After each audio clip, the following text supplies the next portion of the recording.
Hello दोस्तों, विलियन chapter के इस फोर्थ लेक्चर में आप सभी का स्वागत है। इसमें द्रवीय विलयन हेडिंग को लेकर हम अपनी वीडियो को आगे बढ़ाते हैं। द्रवीय विलयन वह विलयन होता है जिसमें जो विलायक होता है आपका वह द्रव अवस्था में होता है। द्रव्य विलयन आपका वह विलयन होता है जिसमें जो विलायक होगा वह द्रव अवस्था में होगा। अब मैंने आपके सामने एक शर्त रख दी है कि द्रव आपका होगा विलायक, तो आपका जो विलेय है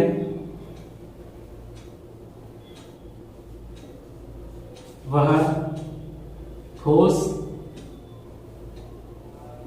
द्रव, गैस कुछ भी हो सकता है। तो एक ऐसा विलयन जिसमें विलायक द्रव अवस्था में होता है और विलेय ठोस, द्रव या गैस किसी भी अवस्था में हो सकता है, तो ऐसे विलयन को हम द्रवीय विलयन कहते हैं। ठीक बात। इस आधार पर द्रवीय विलयन को 3 भागों में बांटा गया है। इस आधार पर इसे 3 भागों में बांटा गया है। पहला है आपका गैस प्लस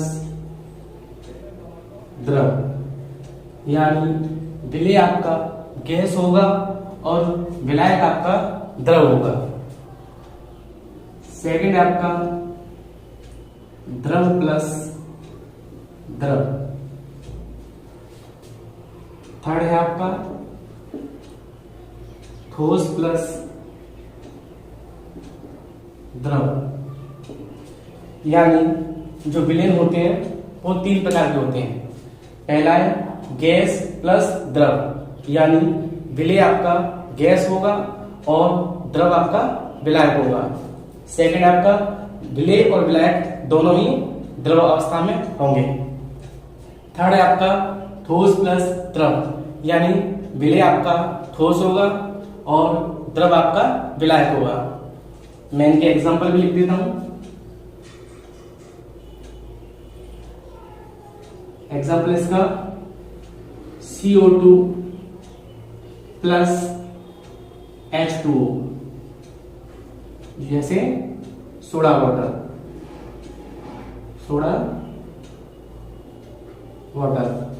जो आप नींबू शिकंजी बनाते हो वो सोडा वाटर। इसका एग्जांपल है एथिल एल्कोहल प्लस जल।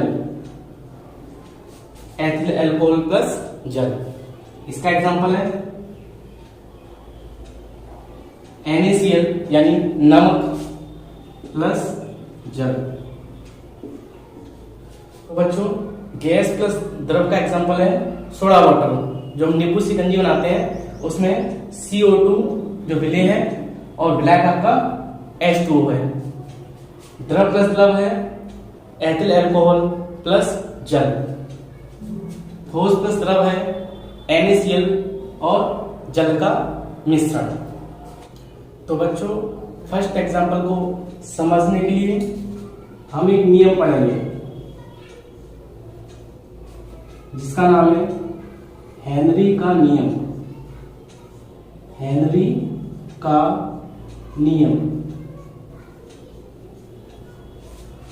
फर्स्ट एग्जांपल को समझने के लिए हम हेनरी के नियम का अध्ययन करेंगे। सेकंड एग्जांपल को समझने के लिए हम राउल्ट का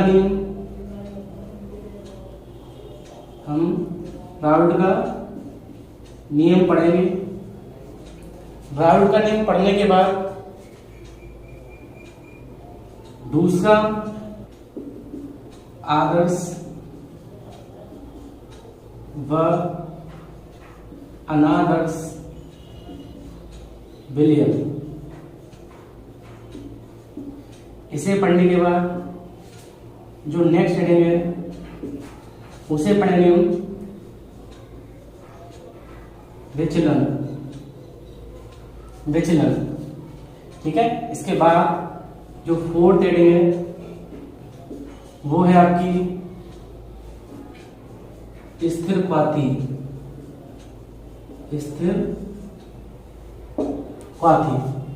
तो बच्चों इस एग्जाम्पल को समझने के लिए सबसे पहले हम राउंड का नियम पढ़ेंगे, इसके बाद आदर्श और अनादर्श विलयन पढ़ेंगे, फिर इसके बाद विचलन पढ़ेंगे राउंड के नियम से, धनात्मक और ऋणात्मक विचलन, फिर इसके बाद हम पढ़ेंगे स्थिरपाती।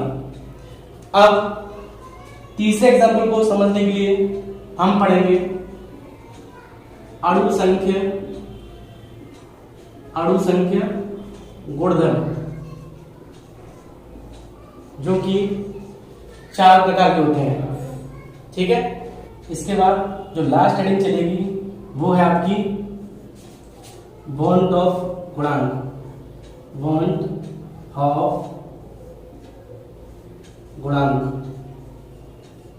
तो लास्ट हेडिंग आपकी रहेगी वो रहेगी वॉन्ट ऑफ गुणांक।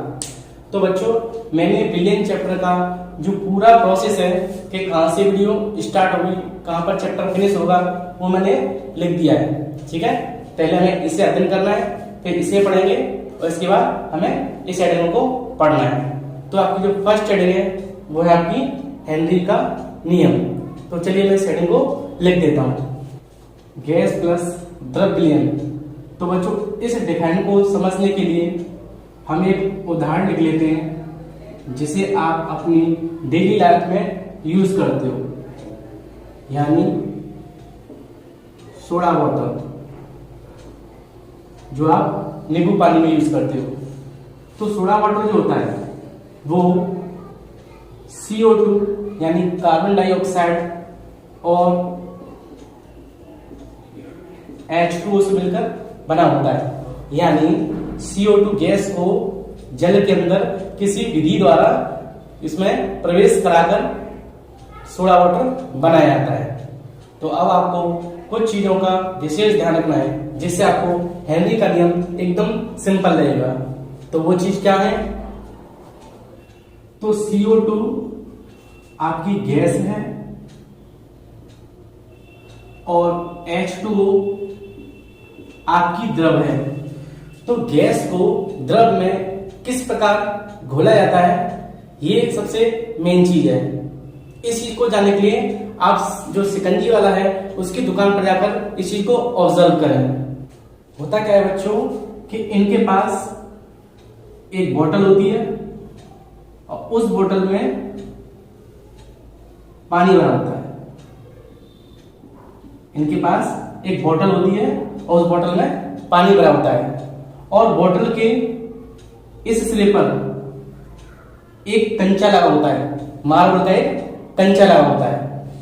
ये लोग क्या करते हैं कि आपकी जो बोतल होती है उस बोतल को एक मशीन होती है जिसमें कई खाने लगे होते हैं, ठीक है, जिसमें कई खाने होते हैं, उसमें फिट कर देते हैं।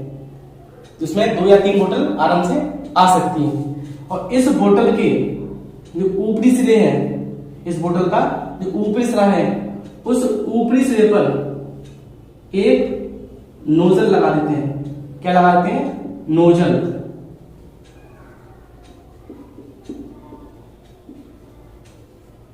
इस तरीके से ये बोतलों में नोजल लगा देते हैं।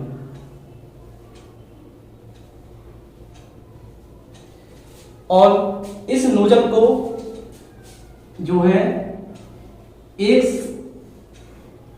सिलेंडर द्वारा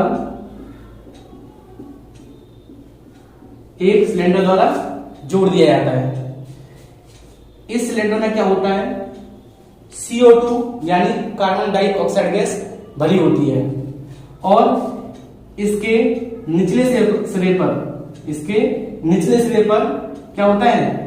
एक आपका मीटर होता है, ठीक है, जिस मीटर पर जो है नंबर लिखे होते हैं। तो सबसे पहले क्या करते हैं कि इसके बगल में एक हत्ता होता है जिससे इसको घुमाते हैं। तो सबसे पहले क्या करते हैं, जो सोडा वाटर वाले लोग होते हैं वो इस हत्ते को घुमाते हैं। हत्ता घुमाने से क्या होता है कि यहां से CO2 गैस जो है वो इस नोजल की सहायता से, सिलेंडर से CO2 गैस जो है वो इस नोजल की सहायता से इस H2O में यानी जल में प्रवेश करती है।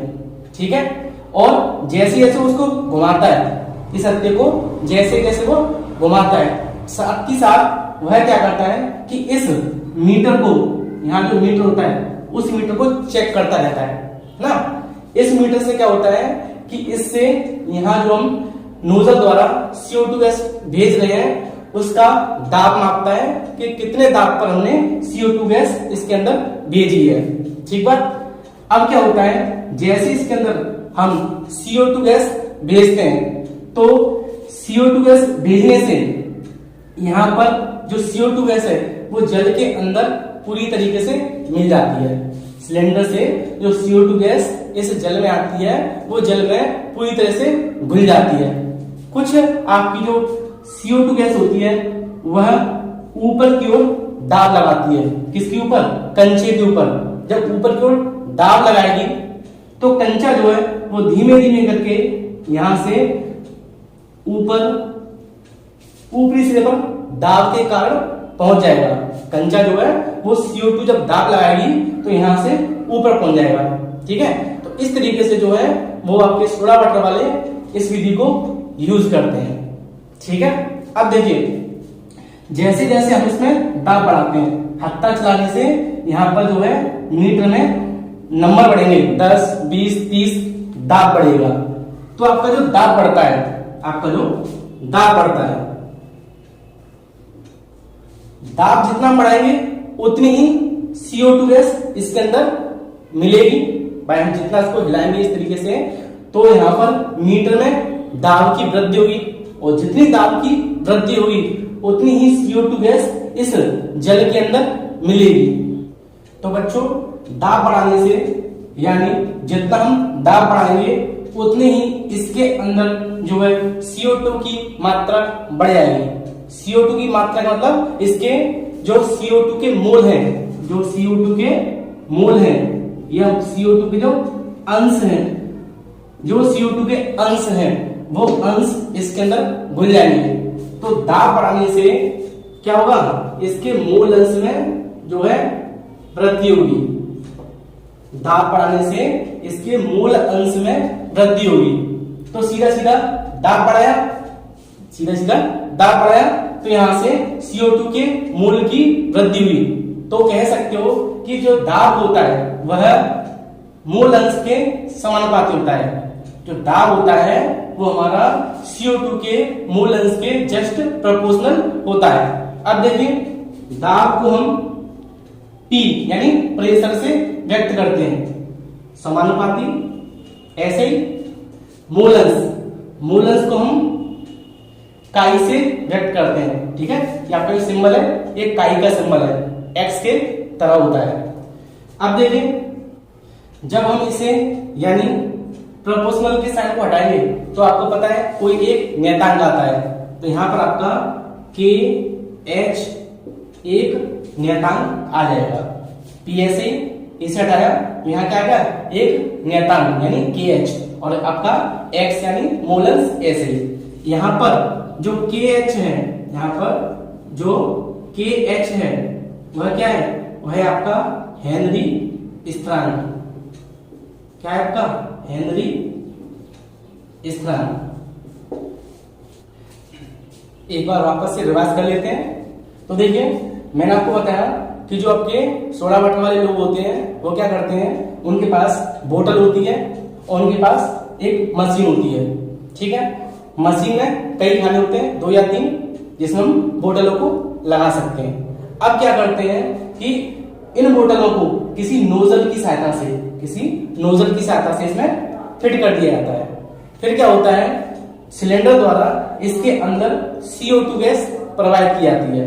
जैसे हम इसको हत्ते को चलाएंगे तो हत्ता चलाने से यहाँ से CO2 गैस इसके अंदर प्रवाहित होगी यानी इसमें मिल जाएगी। तो तो यहाँ पर क्या होगा, इसके दाब में वृद्धि होगी। जब हैंडल चलाएंगे तो दाब में वृद्धि होगी।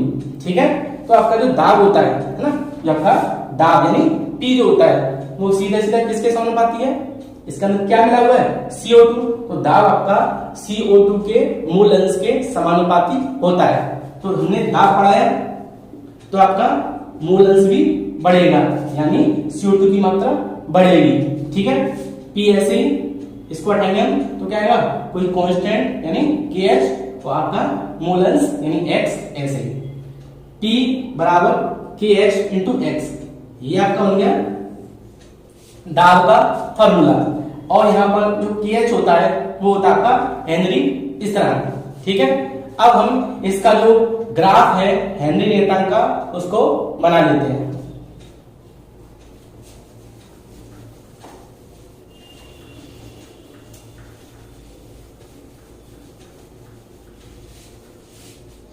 तो बच्चों मैंने आपको बताया कि आपका जो दाब होता है, अगर हम दाब को बढ़ाएंगे तो क्या होगा, तो आपका जो मूल अंश है, जो आपका मूल अंश है वो भी बढ़ेगा, और हम दाब को घटाएंगे तो मूल अंश भी कम हो जाएगा।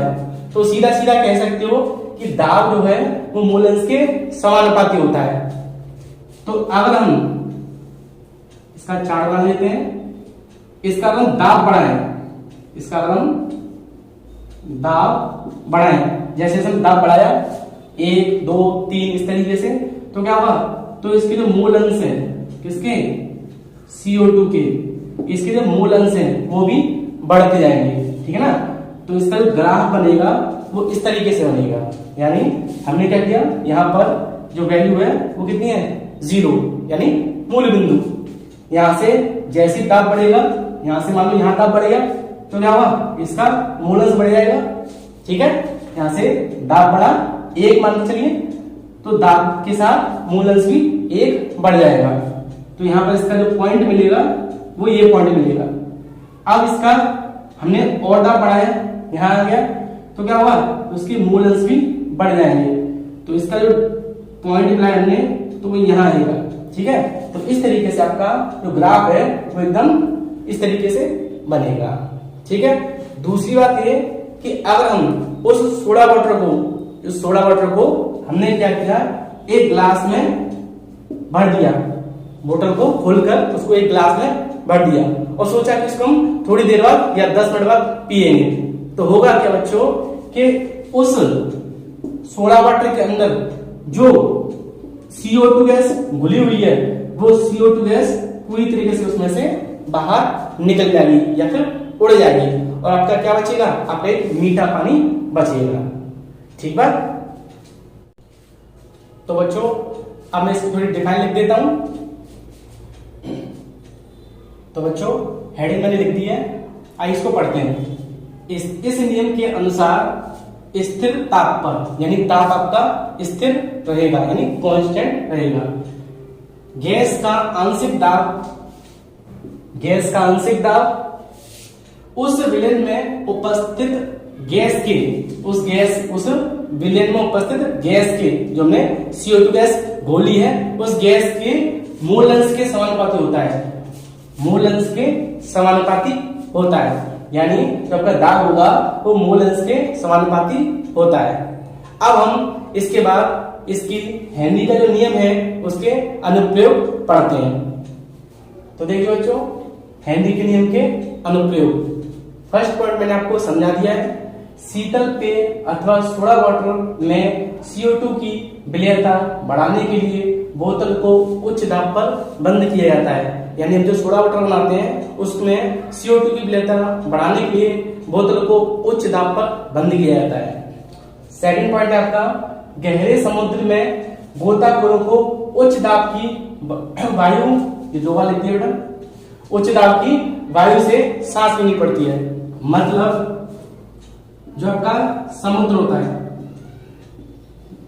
ये आपका समुद्र है, तो होता क्या है बच्चों, जैसे ये हमारा कोई गोताखोर है, जैसे जैसे गोताखोर नीचे की ओर जाता है, जैसे जैसे गोताखोर नीचे की ओर जाता है, जब ऊपर था तो हमारा ऊपर से वायुमंडल का दाब इस गोताखोर पर लग रहा था। जैसे ये नीचे आएगा तो अब वायुमंडलीय दाब तो लगेगा ही, साथ ही साथ यहां से यहां तक यानी जल का दाब भी लगेगा।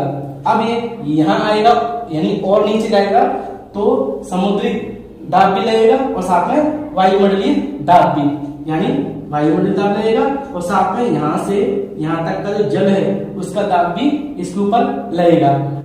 तो बच्चों हमने पढ़ा है कि जैसे जैसे गोताखोर नीचे जाएगा तो उसमें दाब में वृद्धि होगी।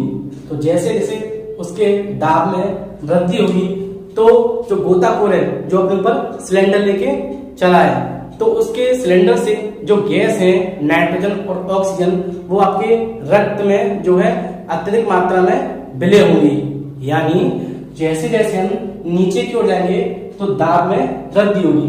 और हेनरी के नियम से हमने सीखा था कि जैसे जैसे हम नीचे जाएंगे तो दाब बढ़ेगा और जैसे जैसे दाब बढ़ेगा तो गोताखोरों के जो सिलेंडर होते हैं जिनसे लोग ऑक्सीजन लेते हैं और साथ में उसमें नाइट्रोजन भी मिली हुई है, ठीक है। तो इन गैसों को श्वसन में यूज करते हैं तो होता क्या है कि आपकी जो नाइट्रोजन और ऑक्सीजन गैस है वो उनके ब्लड यानी रक्त में अत्यधिक मात्रा में दाब देंगे, ठीक है, दबाव देंगे।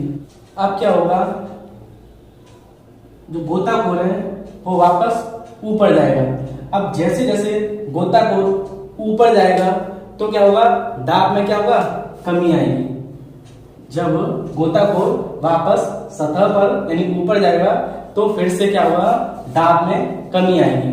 जब दाब में कमी आएगी तो हमारे जो ब्लड है यानी रक्त है उसमें जो नाइट्रोजन और ऑक्सीजन मिली हुई थी, ठीक है, वो क्या होगा, जब दाब कम होगा, जब दाब कम होगा तो क्या होगा, तो आपकी जो ऑक्सीजन और नाइट्रोजन है उनकी विलयता भी कम होगी ना, इनके मूलंश में भी कमी आएगी। क्योंकि हमने पढ़ा था हेनरी के नियम में कि आपका दाब बढ़ता है, दाब बढ़ेगा तो क्या होगा, तो आपका जो मूल अंश है वो भी बढ़ेंगे, जो आपके मूल अंश है वो भी बढ़ेंगे। दाब कम होगा तो मूल अंश भी कम होगा। तो जैसे जैसे वो ऊपर जाएगा तो दाब में कमी आएगी। जब दाब में कमी आएगी तो मूल अंश में भी कमी आएगी। तो हमारे अंदर जो रक्त है जिसमें नाइट्रोजन और ऑक्सीजन मिली हुई है वो भी रक्त से बाहर निकलेगी, ठीक है। अब जैसे जो है रक्त से ऑक्सीजन और नाइट्रोजन बाहर निकलेगी तो होगा क्या बच्चों कि एकदम से कोशिकाओं से बाहर निकलने से रुधिर का थक्का जम सकता है जिससे मनुष्य की मृत्यु हो सकती है। तो बच्चों ये एक बहुत बड़ी प्रॉब्लम थी गोताखोरों के लिए। वापस पढ़ते हैं। गहरे समुद्र में गोताखोरों को उच्च दाब की वायु से श्वास लेनी पड़ती है। यानी जैसे जैसे नीचे आपकी जो जाएंगे गोताखोर तो उनका क्या होगा, उनको उच्च दाब की वायु का श्वसन करना पड़ेगा। अतः उच्च दाब पर वायु में उपस्थित नाइट्रोजन व ऑक्सीजन की रक्त में विलयता बढ़ जाती है। जब वो नीचे जाएगा तो दाब बढ़ेगा और दाब बढ़ेगा तो क्या हुआ, तो आपकी जो नाइट्रोजन और ऑक्सीजन है उनकी विलयता बढ़ जाएगी। सिंपल है। हेनरी के नियम में भी क्या था, हेनरी के नियम में था कि जो गैस थी CO2 और जल था हमारा, जल में हमारी CO2 गैस मिल रही थी। यहाँ भी सेम वही है, नाइट्रोजन और ऑक्सीजन क्या है, गैस है।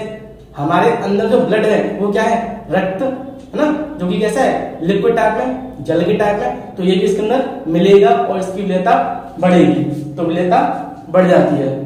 जब गोताखोर सतह पर आते हैं यानी जब वो वापस ऊपर आते हैं ना, जब गोताखोर सतह पर आते हैं तो घुली हुई गैस बुलबुलों के रूप में रक्त से बाहर निकलती है। तो जब ऊपर जाएंगे तो क्या होगा, दाब कम होगा। दाब कम होने से जो आपके अंदर रक्त में जो गैस भरी हुई है या गैस घुली हुई है वो क्या होगा, उनमें भी कमी आएगी और वो बुलबुलों के रूप में बाहर निकलेगी। बुलबुले कोशिकाओं में अवरोध उत्पन्न करते हैं, क्योंकि आपके जो बुलबुले होते हैं वो ब्लड के अंदर अवरोध उत्पन्न करते हैं, ठीक है। जिससे क्या होता है, रक्त के प्रवाह को प्रभावित करते हैं, जो कि क्या करते हैं, रक्त के बहने के दर को प्रभावित करते हैं। यानी ऑक्सीजन, आपकी जो ऑक्सीजन की मात्रा है वो क्या करेंगे, जल के अंदर रक्त के प्रवाह को रोकेंगे। जब बाहर निकलेंगे बुलबुले तो होगा क्या, तो रक्त के जो बहने की दर है उसको रोकेंगे ना, और रोकने से क्या होगा, मनुष्य की मृत्यु हो सकती है। तो इस तरीके से गोताखोर को अत्यधिक पीड़ा का अनुभव करना पड़ता है। तो बच्चों, मैंने आपको अब ये टोटल हेनरी का नियम समझा दिया है। आपको मेरा वीडियो कैसा लगा प्लीज लाइक करें, शेयर करें और कमेंट करें। और अगर आपको मेरी वीडियो पसंद आती है तो प्लीज मेरे चैनल को सब्सक्राइब करें।